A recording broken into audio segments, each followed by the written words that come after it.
Welcome to Grapple Arts Radio. Hi everybody, Stephan Kesting from GrappleArts.com here.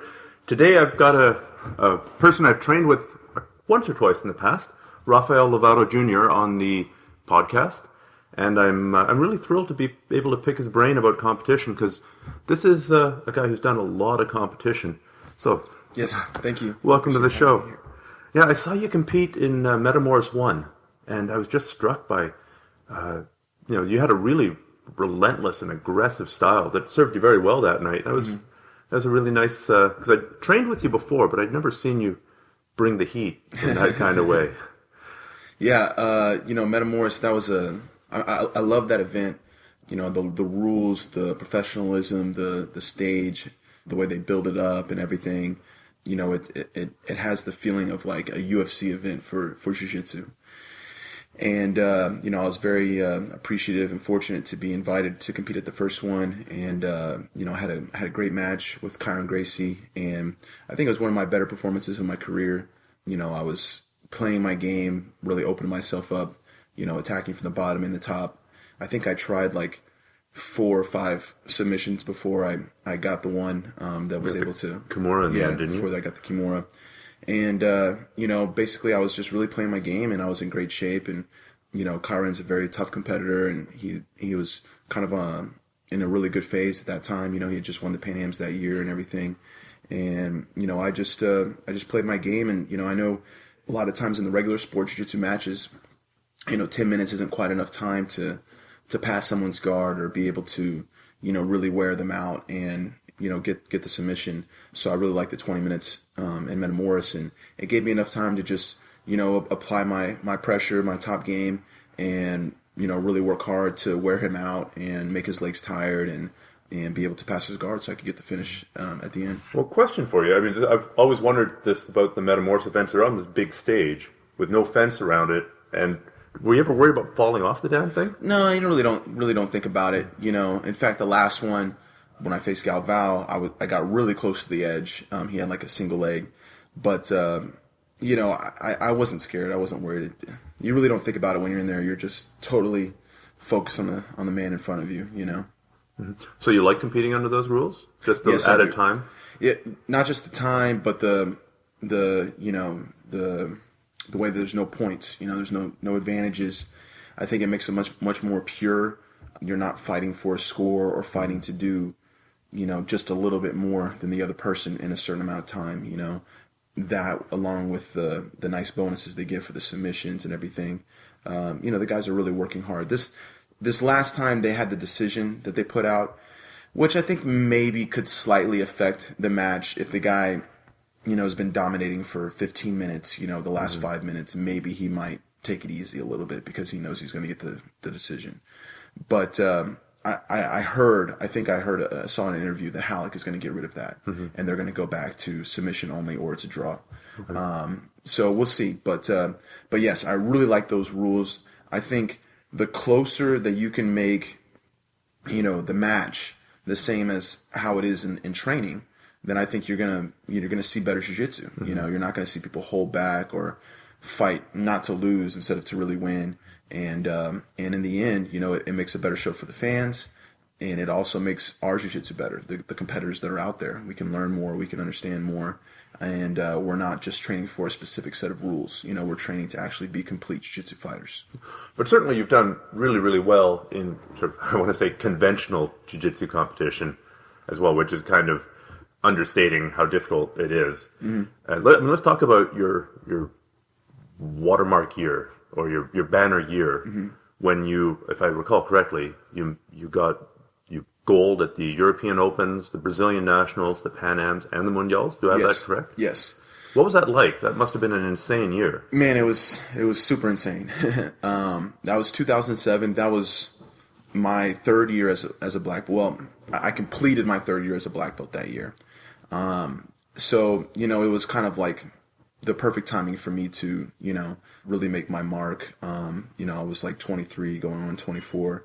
And, it had always been my dream to become a world champion, but I could never have imagined it happening that way where I would have won all the tournaments in the same year. That really was At black belt level. at the black belt level. Yes, that really was.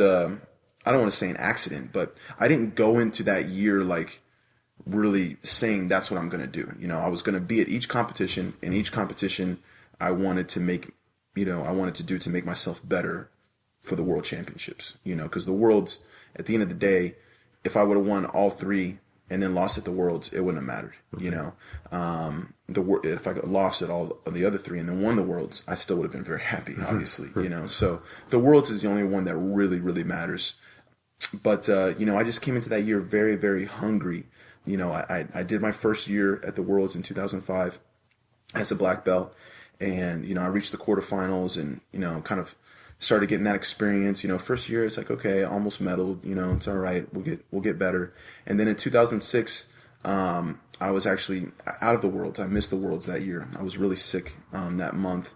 And I already had my ticket to Brazil and everything, and I wasn't able to go. So I was super disappointed. I was heartbroken. I cried. I was Think you were overtrained, perhaps? Is that why you got sick? No, I I got mono, and so nothing you could do about that. And I was out the whole month. And so that was really hard. So I missed the Worlds, and so going into 2007, once the gi season picked back up again, I said, I'm not missing any competition. I'm going to go to every competition. I want to get as much experience as I can. So I went to the Europeans for the first time in 2007 and, was able to win there, became the first American to win the Europeans as a black belt and, kept that up going to the Pan. Felt really good at the Pan, and actually both the European and the Pan I also medaled in the Absolute as well. Oh, and so then I won the Pan and was the first American to win the Pan as a black belt. And then Brazil, Brazil, it's hard to describe what the feeling is for me personally competing in Brazil, but in some ways winning in Brazil at the Brasileiro meant just as much, maybe even a little more, than winning the Worlds. The Worlds is the World. So that's, nothing's bigger than that. But, the Worlds were held in the U.S. that year. That was the first year that they came to the U.S. So, in Brazil at that time, the Brasileiro, all the best guys were still pretty much in Brazil. It was an extremely tough competition. And I remember... Everybody who was anybody in Brazil was there. Right. And a lot of times you didn't know who those guys were. Right. Because the Worlds had just moved to the U.S. later that year. So and just until then, you wouldn't really see or hear too much about the guys in Brazil except, maybe at the Pan or whenever you watch footage of the Worlds, So, in Brazil that year, for me, it's special because I used to go to Brazil so much as a kid and compete and train and learn. And so I competed at the Brasileiro, at the lower belts, and I never won, and so, to win as a black belt there in Brazil, by myself, you know what I mean? It was a very special accomplishment for me and, become the first foreigner, non-Brazilian to win the black belt division in Brazil was amazing. And that just really gave me the confidence I needed. Each tournament kind of gave me a little more confidence because it kind of got a little tougher each time. The Europeans step up as the Pan Am, step up as Brazil, step up Worlds, And so going into the Worlds, I started thinking, man, I'm going to do it. I'm going to win all of these, and nothing was going to stop me. And, I became the first person to win all four of the major tournaments in the same year as a black belt. Well, that's very cool. Well, let's jump back a little bit and talk about your background. You started learning martial arts from your dad, and I heard the other day that we actually share a background in the whole JKD or Filipino martial arts background. So was that your first martial art?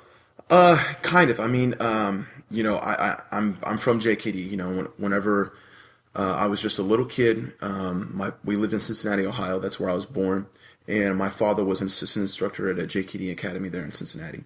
And, so I remember going to the academy, all the time. I was with my dad a lot. And, I used to play with my toys on the side of the mat, and things like that. And he actually, the very first martial art I really did, besides for just, playing around the house with my father, was Kempo. He wanted me to do something a little different, and they offered Kempo there. And, he wanted me to have another instructor. He didn't want to, kind of like be on the mat with me at the same time. He wanted to keep it a little more relaxed environment for me. So, he put me in something different. So the first thing I ever did was Kempo. I think I got like an orange belt in that or something. And then, as I got a little bigger, a little older, all I can remember is hitting mitts with my dad, doing tons and tons of boxing and, Thai boxing, things like that. And, then when we moved from Cincinnati to Oklahoma, my father opened a JKD school, and he became, a recognized certified instructor in JKD under Richard Bastillo. And, so then from there, my life was filled with a lot of JKD, everything from Kali to Wing Chun, Pinjak Silat to, tons of boxing and Thai boxing. And I even competed in stick fighting. So just creating that athletic base, yeah, really. Yeah, and then I got really into boxing. That was the one thing I could compete in. The amateur like Golden Gloves in my area, and that's kind of the first thing I fell in love with. And but then when my dad got introduced to jiu-jitsu and he started showing me, jiu-jitsu, that just changed everything for me. What was it about it that reached out and grabbed you? Well, we already knew that ground fighting was something, in JKD, there was already some ground fighting aspects before, jiu-jitsu really came about. And so I remember doing things on the ground and, liking it, but it was very, non-technical, it was rough, and so when we started learning jiu-jitsu and, I started playing guard and learning the guard and triangles and things like that. I was kind of a big kid, I was pretty skinny, but I was tall, and so, when I started learning jiu-jitsu and I'm like 13 years old, I had the ability to catch grown men in triangles, and things like that. And guys couldn't pass my guard. I could frustrate them, as just a little kid, teenager. And so that really drawed me in. It's like, man, this is something that I feel very natural at, and I can be very good at. I started to see that, and I could give adults a hard time. So who wouldn't love that? Well, and then, take us a little bit through give me the abbreviated version of your jiu-jitsu journey, who you trained with, and how you got to the point where you're at, which is you're running your own school in Oklahoma. Well, we've always had the academy in Oklahoma City, and, we kind of just slowly transitioned from a JKD school into more of a jiu-jitsu school with a lot of stand-up, and, so now we were kind of like, the first mixed martial arts school in our area of the country. And from there, which is appropriate. You can make an argument that Bruce Lee was the first mixed martial artist. JKD was mixed martial arts. It really was. So I've always kind of had that mindset of taking the best that you can from everything, But in the beginning, MMA school. Yeah, in the beginning it was very difficult because to learn jiu-jitsu, you either had to be in California, Florida, or New York, and at that time back in the early 90s. So, it was really rough, but, we traveled a lot. My dad would travel. He would go all the way to California, spend a week or two there, training. And then with who? He trained with a lot of different people. In the beginning he was going to the Gracie Academy. He actually trained at Hickson School quite a bit. And, I actually remember visiting. I have a picture, of Hickson, and I must have been like 12 years old or something. And that was back when Hickson was fighting in Japan. So, he was going there, and then, every year they had the JKD Instructors Conference. And then one of the following years, they brought in the Machado brothers to teach at the JKD conference. And my dad really fell in love with the Machado brothers. Their personalities and the way they taught and everything. So then he was going to the Machado Academy to train. That's back when all five brothers were at the same place. And the Machados had a great American team. They were had a lot of Americans that were competing and doing well. So, then we were kind of more with the Machados, and we got my father got a call one day from Carlos Machado, and he said that he was moving to Dallas, Texas.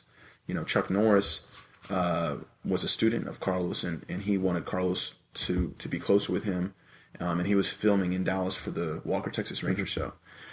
So Carlos became the first, Brazilian, black belt that was in our area of the country. And so Dallas, Texas became the closest place for us, and that was great. 3-hour drive versus going all the way to Los Angeles, was way better. So then from there, my dad started driving down to Dallas, and he kept up a routine of Thursdays. Every Thursday, he would drive down, do a private lesson, train in the group class, and then drive back and then teach at night at the academy. And he did that for about 4 years straight, every week. And then I used to go down and stay with Carlos. Actually, he let me stay with him in his house, and when I was like getting into high school, like 14, 15, I would go down and stay with him a lot. And then I started traveling for competitions. The first Pan Ams I did was in 1999. I was 15 years old. And so then, as I got a little older and my father was just, traveling was becoming harder and harder with the academy and everything, he started sending me around more. So I was going to Texas a lot more. And then I was going to California. I would still go to California to train it. So you were the jiu-jitsu spy sent out to get information and bring it back. Yeah, to we kind of took turns doing that. If it was him or I, he would go, and we'd always, have our notebooks. We'd have questions that if it wasn't my question, maybe it was his question.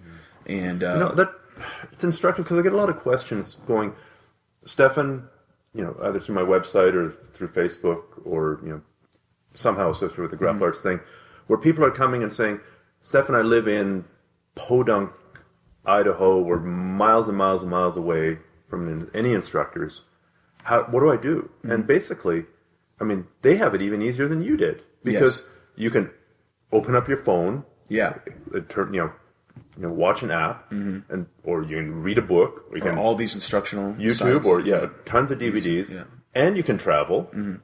And the key thing really is just training it. Just finding some bodies and actually doing it. And then once in a while, I think it's important to go and check in and get your ass kicked by some better people at a better academy, so you can sort of calibrate yourself. But as long as you do that, as long as you actually train the material and then calibrate your material by either competing or going and training at big name jiu-jitsu academy somewhere else, you can make a ton of progress, and you're a testament to that. Yes, exactly. I'm a 100% believer.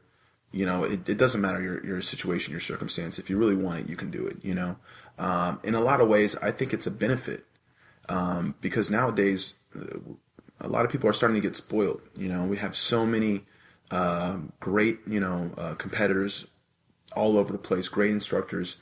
The access is unlimited. Mm-hmm. And I remember when it was a giant deal when there was a guy with a blue belt. Yes, in the same city me too. I was in. Oh my God, there's a blue belt. I gotta go train with him. Yeah, exactly. Me too. I remember when blue belts were like, whoa, But in a lot of ways, I think it's a benefit because, like I said, what we were doing, we were really studied, because we knew we weren't going to have it the next day or the next week, whatever it was. And, so everything that we learned or was able to experience was just huge for us, and we didn't take anything for granted. We wrote it down. We were like, wow, this is that one thing. A lot of times we would travel. I would go all the way to California and I'd learn stuff, but maybe it would be one thing that really stood out to me, that helped me change my game, and I would, sacrifice so much to learn that one thing. There was no YouTube, there wasn't any of the other stuff, and, but in a lot of ways, I think that helped me become good because we're like the grumpy old judges. People now, the young folk nowadays have no idea what it was like. Yeah, They don't. Yeah, no, it's true. It's true. And it just made me study so much more. And I think it made me, it was sure there was tons of hardships, not having an instructor in my state, that I could come back to day in, day out and have a mentor and someone to guide me and help me mold my game. I had to figure it a lot out on my own. But at the end, I feel like I had a better understanding than what, most people would have, because I had to do so much of it on my own. I had to study so much. And at the same time, we were also teaching, because we would come back and then we would teach our students. And so, we really had to dissect and break everything down. And it made me a better teacher, made me a better jiu-jitsu practitioner. I understood a lot more and just gave me a better jiu-jitsu mind. And nowadays people don't put that sort of energy into it. They kind of go to class, go through the motions, and they don't ask questions, or they know it's going to be there the next day. You know what I mean? And so, a lot of ways I think that can be a hindrance, and if maybe they didn't have quite so much of that, they could even get better than what they are now, because they'd have to put more into it, but basically we just did a lot of studying, anytime we could get our hand on some video, some VHS tapes at that time, we would sit back and watch, and we would take notes of what we were watching. We were always drilling. So, anytime that we learned something, we'd come back and just do it over and over again. And a lot of people don't drill like that. And, it's just the really putting everything you have into it, instead of just kind of going through the motions. Well, speaking of mentors and learning, you eventually made the transition from Carlos Machado to Saulo Ribeiro. Mm-hmm. Can you talk about that? Yes. So it was 2003. I was a 19-year-old brown belt, and I ended up facing Saulo in the finals of the Arnold Pro No-Gi Championships in Columbus, Ohio. And that was my first big pro no-gi competition, and I knew Saulo was going to be there. He had done it in the years prior, and I was just so pumped for the possible opportunity to face him. And it was like destiny. It really was. We were on opposite sides of the bracket. Obviously he was going to make it to the finals, but I was able to fight my way to the finals too. And there I was, matching up with him, and it was a good match. He ended up catching me. He submitted me from mount about 9 minutes in, almost before the end of the time. And I think he saw something in me, and later on he invited me to come train with him in Brazil. Actually, I was in Brazil that year, and I saw him, and he actually came by and picked me up from my hotel, took me to his academy to train. And for me, at that time, at Blue and Purple, I was still doing well, despite not having any high level people to train with, But once I got to brown belt, I faced a lot of hardships. In 2002, I had a lot of losses, and it was hard for me to accept because I was doing so well. But it came to a point where I just that mentorship, and the high level training with other world champion, black belt, competitors, people that had done or were trying to do what I was trying to do. Not having that was becoming a hard thing. It was affecting me a lot. And so then my confidence started messing with me and everything. And so brown belt was definitely my toughest belt. It really was. But that's when I started to get to train with Saulo, and we started developing a relationship. He came to Oklahoma, and then in 2004, I actually spent an extended period of time in Brazil. I had a good feeling that I would be getting my black belt soon, and I wanted to be the best black belt I could be. So I sacrificed a lot, saved up a lot of money, and I said, man, I'm going to go to Brazil for a few months. I want to train as much as I can, compete as much as I can, because when I get my black belt, I want to be good. I don't want to be just a regular black belt, And so I went to Brazil, and I ended up training with Shanji, every day. We were Saulo's brother. Yes, Saulo was still in the U.S. He was kind of making the transition. So he was doing some things in the U.S., but he came later in the summer for the Worlds, and I just at that time I became part of the team, part of the family, and I remember going to Toledo, Ohio, all the time. That's where they were kind of stationed at. In the U.S., they had a lot of affiliate academies in the Midwest, and Toledo, Ohio is not like your number one vacation destination. And, we would just go out there, and it was just hard training every day, just incredible, hard training. And I went through a lot, to experience that. Then at that time I was a brand new black belt, and I'm wearing the same belt as them, but I'm getting completely throttled, every day. and training with Salo and Shanji back and forth at that time. You're either going to die or you're going to get better. Exactly. That's exactly what happened. And I survived. And, fortunately, I think my father, his discipline that he put in me and the hard work, allowed me to be able to survive that hard training. And I started, man, these guys believe in me. We're going to the competitions together. We're flying all over together. We're training together. Why can't I do it? And so I started getting some good wins, and from there, everything just started falling into place. Okay.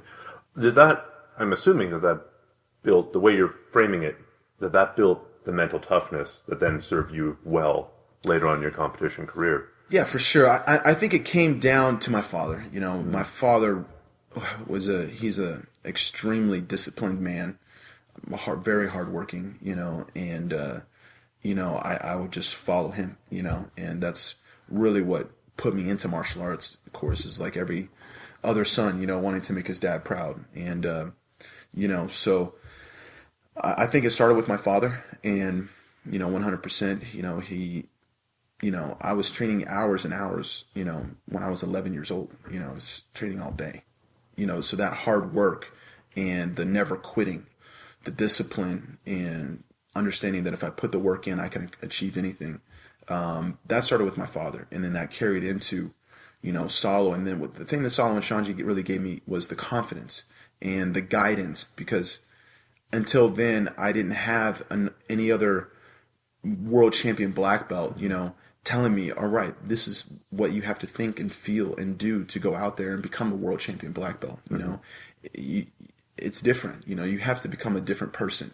What's different about it? Can you give me some examples of like the switch that needs to be made, the changes that? Well, like the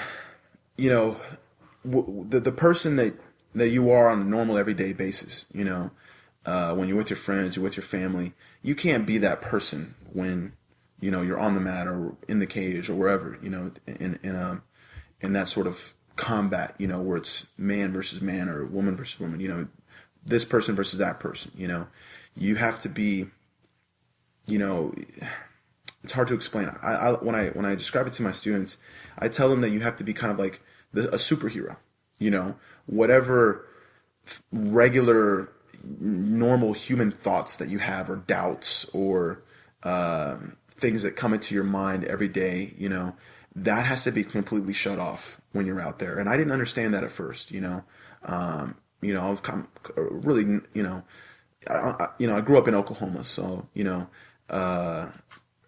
for me, it was like nice Southern hospitality, humble, quiet, I was very, kind of like in this enclosed atmosphere in Oklahoma, and so going out to those competitions, I was like, sometimes I was, a little unsure of myself.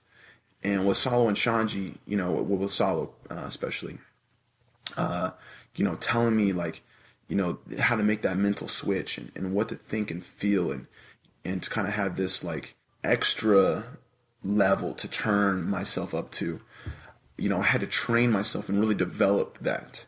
How do you train that? Do you mental training? Visualization? Yeah, okay, lots of visualization. Because this is something that a lot of my readers, and particularly asked me about when they heard that I was doing this interview with you on the Facebook page. People can go look at it if they want. I'd say there were the most questions by far were about the mental aspects of competition, and how do you prepare mentally for that? You see, and that's something that like when Salo was telling me these things, and I was starting to learn these things, I don't think Salo spent time doing as much visualizations and things like that, because he already had that.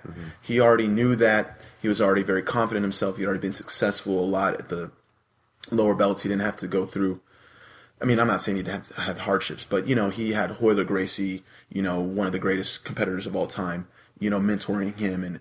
And so when I first found that, and started to understand that for me to hit the next level, I was going to have to be mentally stronger. It was going to be the number one thing that was going to help me hit the next level.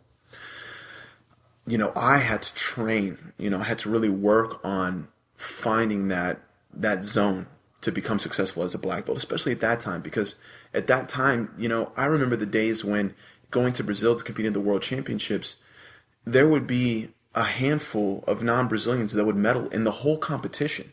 Not just as a black belt. In the whole competition, blue, purple, brown, any belt, there would be 3 or 4. And you'd always know who those guys were. And so the confidence level was different then, for Americans, or non-Brazilians in general, because it just hadn't been done yet. It hadn't been done where there was several Americans medaling, and winning and doing well.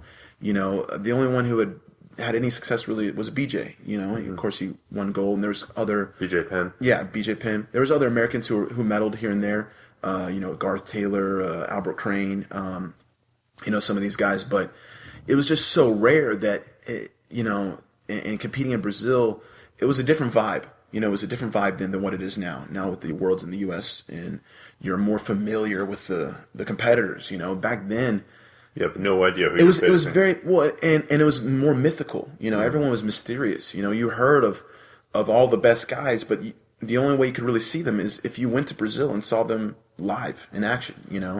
And then you would be fighting. Then here I was fighting those guys after I'd been kind of like idolizing, trained mentally to look up to them so much, And so I had to go through a lot to overcome those barriers and say, man, it's just another man, and I deserve this as well. I've put in the work. I can beat anybody, And so it came down to having the reinforcement from Salo and Shanji, and then developing my mind to where I would exclude any doubts in my mind, and what I was saying to myself, and I had a lot of battles with that. Sometimes I'd be very good, and then other times maybe I'm facing a guy who has a big name, and I'd say, if I lose to this guy, it's okay. You know what I mean? So what's your toughest opponent that you fought that you've won in competition? Would you care to throw a name out there? Are you going to insult everybody that you fought and also beat? That's really hard to say, because I faced nearly everybody, and I haven't beat everybody, but I've been fortunate to beat a lot of world champions and top competitors, but like I was saying with the mental aspects, I think the number one challenge, the number one person that I have to overcome is always going to be myself, to have the confidence and to exclude all the negative thoughts out of my mind, with the visualization and the auto suggestion is something I say to myself. What do you say to yourself? What specifically do you say to yourself? It's like a it's very long. Okay. I have it and I read it over and over in competitions. It's in my phone. Something that I wrote that is very emotional for myself. And it's pretty much just something that. It makes me think back to all the work I've put in for all the years, and who I am and what I've been able to overcome, and it gives me that drive, that fire, and that confidence to go out there and not let anything stop me. Not let anything hinder me from having my best performance. And if I can put on my best performance and I still lose, I can accept that way more than holding back and being nervous and scared and going out there and barely showing my game and then, losing because of that, So it's just that, and that's what really, a lot of people said there was the me before Salo and the me after Salo. And the thing that changed the most was my mental state. Okay. Well, here you're talking about your mental state. Well, we've talked about your mental state. Let's talk a little bit about the technique side. Let's start with your guard passing game. It's going to be hard to do on an audio interview, but we're going to try. Mm-hmm. Like I said before, I was really struck by your aggressive and relentless guard passing approach to guard passing in competition. And I know you've got some products out on guard passing, so obviously you've taught this aspect of your game a lot. What are some takeaway points? What are your top 3 tips for how to pass the guard of a high-level guy? Wow. Well, to help you understand how that developed for me, like before, not only did Salo and Shanji help complete me mentally, also technically, it was really awesome because I ended up training with a lot of people, because I was traveling and things like that, but the one area of my game that I developed the most and felt the most comfortable with because I started as a kid, was my guard, obviously, because that's the first thing you could do as a kid. Fighting bigger adults. Yeah, exactly. And so I always kind of came up as a guard guy.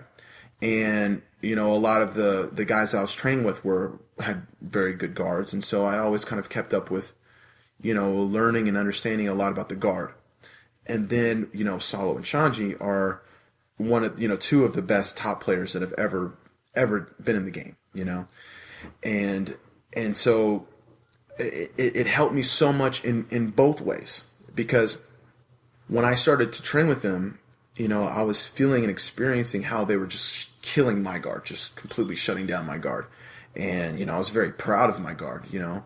And so I was analyzing and studying how they were killing my guard.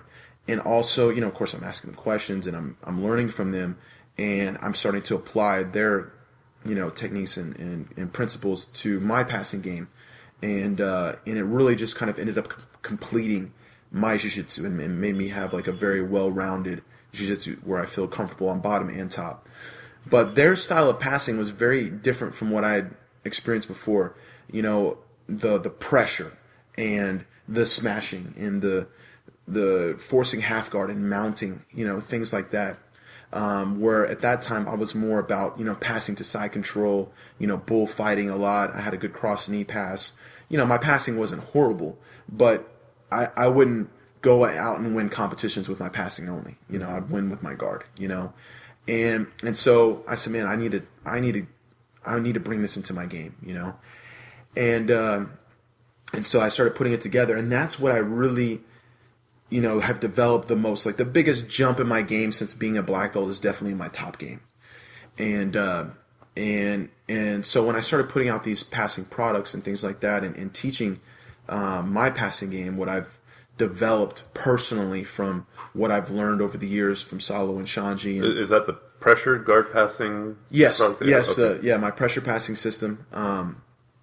You know, I wanted to get that out there because I think so many people neglect developing their top game the same way they develop their guard. You know, because the guard is very pretty. It's kind of the essence of jiu-jitsu, you know, being on bottom and being able to submit people and use leverage to sweep them and things like that. It's very pretty. Passing's not as pretty, you know, and it's not, the guard's always having new developments all the time. So it's easy to kind of get sucked into that and want to do that all down the guard rabbit hole. Yeah, and do that all the time and not spend the same time and energy on your passing. And so I wanted to get that out there right away so people wouldn't wait as long as I did, and they would understand some different concepts that maybe they don't normally learn when it comes to passing. So that being, you know, the smashing, the pressure. You know, how do you make people feel every single ounce of your weight, you know, plus some? How do you do that?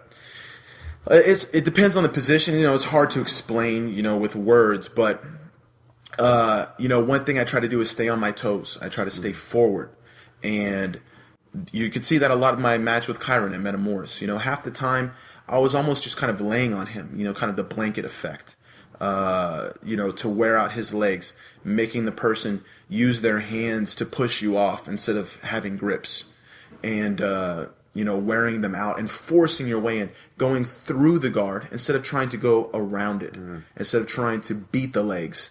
Instead, you go through, you know, and get to the hips, controlling the hips, understanding that passing the guard isn't about, you know, beating the legs. It's more about controlling the hips. And then, you know, going through means a lot of times you're going to go to the half guard, you know, and, you know, whereas that used to feel kind of bad to me. Now I like to go into the person's half guard, and I see it much differently. I see it now. I'm halfway to mount, you know, instead of I'm in half guard. Which is funny because that's how it used to be back in the day. Right. Like ages ago, it was the half guard was one step short of having your guard passed. Then this whole all the phrase, guard games you know, came out, you know, yeah. and everyone has a guard game for every position, you know. And the half guard became a dominant position, and now we're almost seeing the flip side. It's going back to the way it was. Yeah, with the half guard is an oh crap kind of position. When you're facing somebody who can neutralize it and shut it down. Exactly. Yeah, there's definitely two kinds of half guard. You know, there's a good half guard for the guy on bottom, and then there's a very bad one where you know you're going to get mounted, you know. And that was the last kind of piece was I didn't have a great mount. You know, I wasn't comfortable with mount. I had some good submissions from side control, the Kimura, good Bravo choke, and some other things I like to do. But I like never mounted anybody, and I never finished anyone from mount. It was very rare until I started training a lot with Solomon Shanji, and I understood then how powerful the mount position was, and how passing directly to mount, was just utterly demoralizing for the person on bottom, and how powerful that was. And that keeps your weight on them. It's different than going around. A lot of times your weight comes off when you go to the side control, But if you go to mount, your weight is on them the whole time, and you're kind of getting smothered, and I was experiencing that firsthand, and so I was like, man, I want to do this to somebody else. I'm tired of getting it done to me. And from there, getting comfortable with my mount added a whole new element to my passing game, because then it wasn't about always going to side control. I would feel comfortable going to mount and then being able to finish from there. And those are the things I'm trying to teach now to the jiu-jitsu world, and the feedback has been amazing. I get so many messages from people who are members of my online coaching program, or people that have bought my DVDs before, saying how my techniques have really helped them, take their game to the next level, whether it's just in the academy or in competition and things like that. And, that really means a lot to me now, and I'm putting a lot more things out there now. I'll definitely be filming a guard series later on this year. And right now I have a passing system for gi and no gi. And actually I just released a submission series too, kind of the follow-up. After we pass, how do we attack? Mm-hmm. And those, all of them are doing very well. People could see information about my submission series at sealthedealbjj.com. and if they go to scienceofthegame.com, Science of the Game, they could see information about my passing products and other things that I'm doing. And I know you've also got an iPhone app on the Omoplata, but you're saying it's being redone and it's going to be coming out in a little bit? We made a couple changes. It came off the market for a little bit, but I'm going to put it back up there now. Just kind of start building up for a complete guard series I'm going to do later on this year. Okay. Yeah, I really enjoyed that little app. That's the only one of your products that I've seen so far. Yeah, that's one of the first things I did to kind of get myself out there a little more and help me get comfortable teaching in front of the camera and everything. And the Omoplata is one of my favorite techniques from the guard, and a lot of people, have liked that. A man with taste, ladies and gentlemen. A man with taste. As we're coming into the end of the interview here, I got to ask you about the whole strength and conditioning aspect and cardio aspect.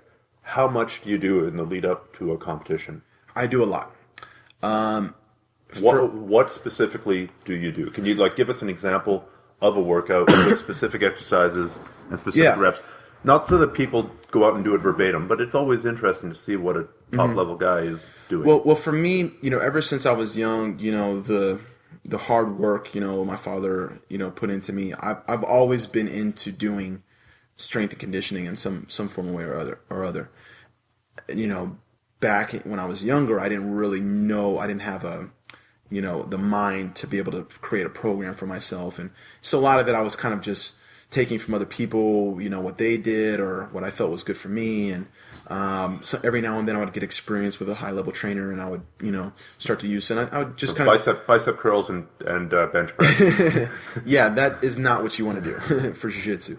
But so I've been developing that area of my training as well over the years. And the last couple years, I'm very fortunate to meet my trainer that I have now, Luke Tyree. And he's there, and just not too far away from me in Oklahoma. And he has a world-class facility. He's an incredible trainer. He's worked with a lot of professional athletes before, and he's really helped me take that to the next level. And for me, I think it's especially important because I think it's important for everyone. Don't get me wrong, but if for me, I don't have high-level black belts to train with every day. 97% of my training is done with my students there in Oklahoma City. So obviously they're not going to push me to that level, where I'm going to be really tired. I make it happen. Sure. I'll have them all you can put yourself in rotate on me and things like that. But the way I'm going to really feel, what I could feel in competition is going to be in the gym, And so I take it very seriously, and I push myself really hard in the gym. And basically, he helped me become smarter with how I work in there in the gym, And so what we do is we do 2 days a week that's focused on strength, and 2 days a week that is focused on conditioning. The day in the middle, Wednesday, is a recovery day. And that was a huge thing for me.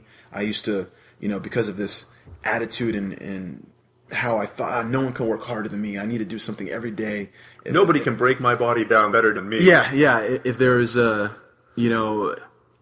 time where I was taking off, I would feel guilty. I used to have this guilty feeling if I wasn't training or if I wasn't super sore or tired. It's like, I didn't do enough today. And so I used to overdo it a lot, and that would cause me to get, some injuries and little things nagging me in my body. So not only did my training become better, but it became much smarter. So Wednesday is a recovery day. I'm very, I try to be very smart on Wednesdays, because if I keep it up through Wednesday, by the time I hit Saturday, I'm a mess, So basically I have, Monday and Thursday is strength, Tuesday and Friday is conditioning. I take it easy a little bit Friday night, because Saturday is my hardest day of training. At my academy, we used to do somewhere in the neighborhood of 4 hours of very hard drilling and competition training. And, typical workouts are going to be a blend of a lot of different things. I might do some circuit training. The strength days, I'm going to obviously focus more on the strength. So what lifts are you doing? Whole body stuff? Probably the lift that I do the most is deadlift. Okay. Deadlift and squat. Deadlift is kind of like probably the best lift that we could do as jiu-jitsu fighters. But deadlifts, I do a lot of pull-ups, a lot of grip training, a lot of variations on pull-ups, everything from rings to rope pull-ups to gi pull-ups to fat bar pull-ups, chin-ups, the whole spectrum.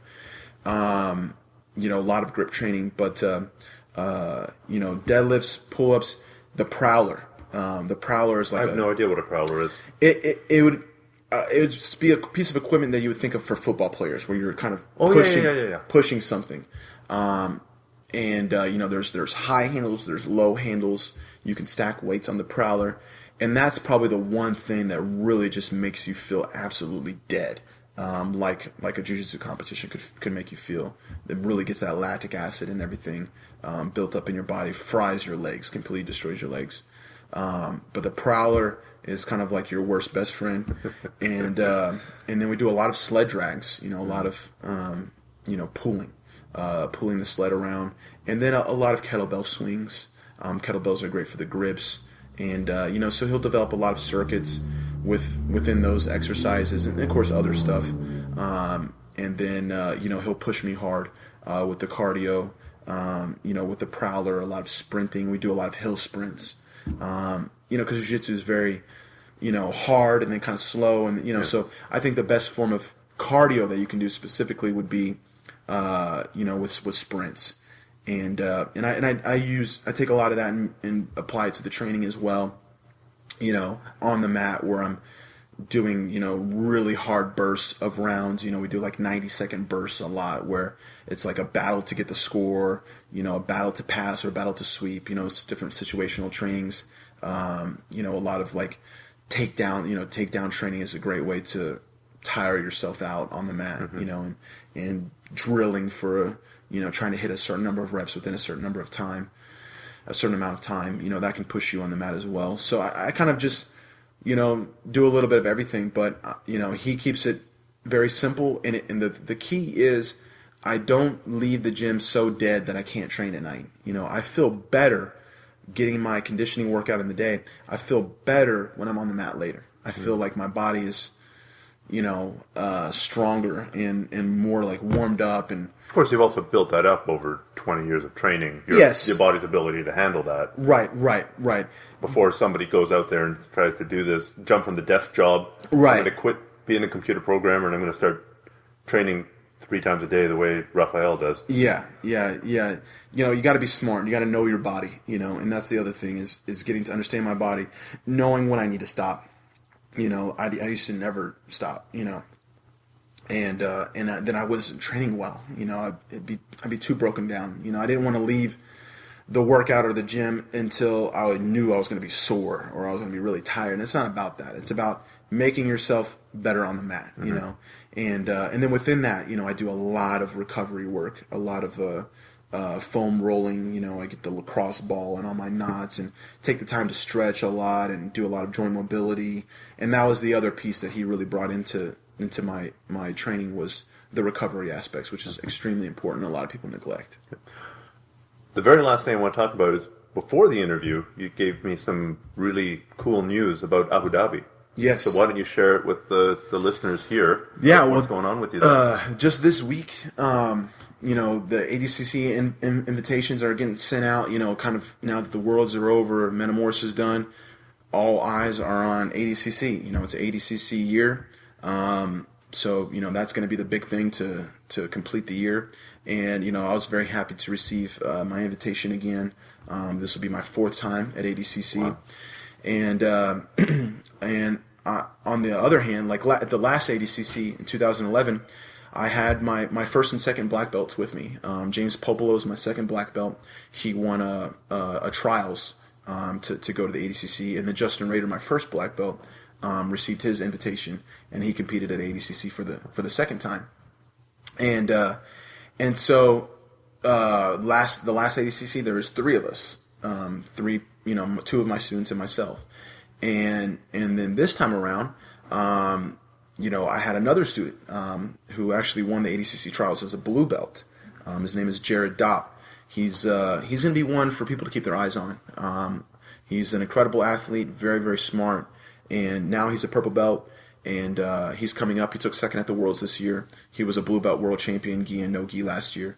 And he's going to be a very, very tough up-and-comer over the next couple of years.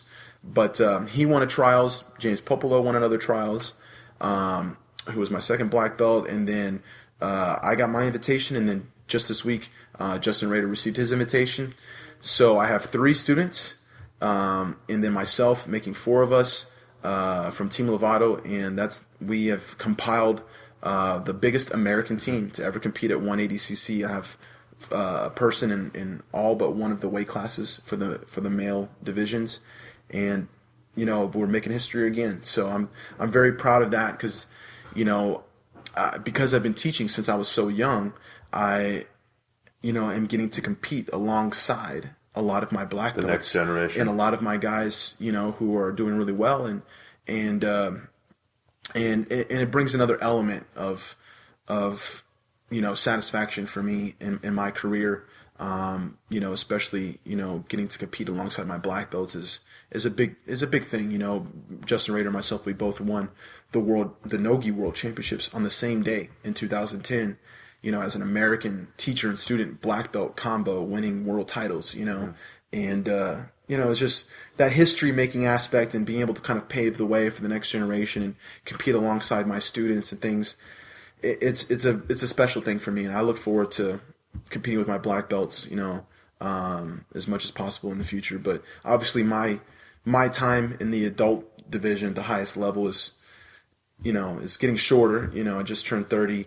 I still have a good few more years left. You're a young whelp. Yeah, I still have a few more years left in me, but you know, it's so awesome to compete alongside my black belts, and you know, the opportunity that we could, you know, both win on the same day, or you know, do something amazing like that really excites me, and it makes me proud as my work as a teacher and instructor, and you know, I'm just really happy and excited for the ADCC now. Well, I look forward to following your career and the career of your students in competition and everything else that you're up to. So we're going to have to draw this to a close, yes, because you've got a seminar to teach and I've got a seminar to watch or participate in.